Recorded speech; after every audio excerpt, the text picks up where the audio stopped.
Uang adalah alat tukar yang dikeluarkan oleh pemerintah secara sah yang digunakan sebagai proses pertukaran barang maupun jasa. Fungsi asli dari uang yaitu yang pertama sebagai alat tukar, yang kedua sebagai satuan hitung, dan yang terakhir sebagai penyimpan nilai.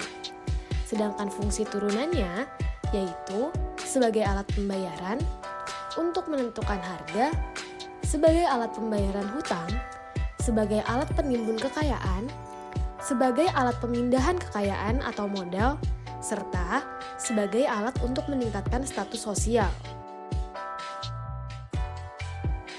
Manfaat dari uang yaitu untuk melancarkan kegiatan tukar-menukar barang dan perdagangan. Berdasarkan sejarah, keberadaan uang pertama kali dicetuskan oleh bangsa Lydia yang hidup di wilayah Turki pada abad ke-6 sebelum Masehi. Uang tersebut terbuat dari campuran emas dan perak dan berbentuk seperti kacang polong. Perbandingan kandungan emas dan perak di dalam uang tersebut adalah 75:25 dan menjadi standar. Macam-macam uang terdiri dari 3, yaitu uang logam seperti uang emas, perak, dan perunggu, uang kertas seperti uang kartal atau currencies, dan uang giral seperti deposit money. Uang logam adalah alat transaksi yang terbuat dari aluminium, kuningan atau nikel. Biasanya digunakan untuk transaksi dengan nominal kecil. Uang kertas yaitu uang yang terbuat dari kertas dengan gambar dan cap tertentu, merupakan alat pembayaran yang sah, mempunyai nilai karena nominalnya hanya memiliki 2 macam nilai, yaitu nilai nominal dan nilai tukar. Uang giral adalah alat pembayaran yang berbentuk surat-surat berharga atau surat-surat penting, seperti cek, giro, wesel, kartu kredit, dan polis.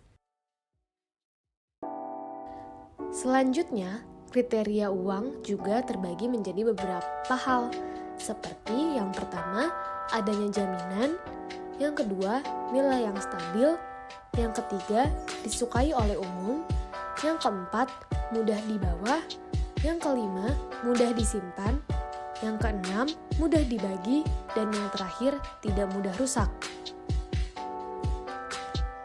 Terdapat 3 motif dalam memegang uang, yaitu motif transaksi, motif jaga-jaga, dan motif spekulasi. Motif transaksi yaitu masyarakat memegang uang dengan tujuan untuk melakukan transaksi ekonomi atau konsumsi sehari-hari. Dorongan untuk melakukan kegiatan membeli barang ataupun jasa adalah penerapan dari motif transaksi ini. Selanjutnya, motif jaga-jaga yaitu masyarakat memegang uang dengan tujuan untuk melakukan berbagai pembayaran yang tidak terduga di masa yang akan datang.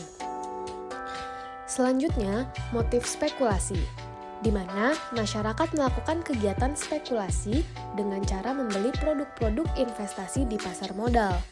Harapannya agar mendapatkan keuntungan di masa yang akan datang. Selanjutnya, untuk jumlah uang yang beredar, likuiditas perekonomian atau uang beredar dalam arti luas pada Desember 2022 tumbuh positif. Posisi M2 pada Desember 2022 tercatat sebesar 8.525,5 triliun rupiah atau tumbuh 8,3%. Perkembangan tersebut didorong oleh pertumbuhan uang beredar dalam arti sempit M1 sebesar 9,5%, serta uang kuasi sebesar 6,8%. Perkembangan M2 pada Desember 2022 terutama dipengaruhi oleh perkembangan aktiva luar negeri bersih dan penyaluran kredit. Aktiva luar negeri bersih tercatat tumbuh positif sebesar 4,9%, meningkat dibandingkan dengan pertumbuhan pada periode sebelumnya sebesar 1%. Sementara itu, penyaluran kredit pada Desember 2022 tumbuh 11%, sedikit meningkat dibandingkan pertumbuhan 10,9% bulan sebelumnya, seiring dengan perkembangan kredit produktif dan konsumtif.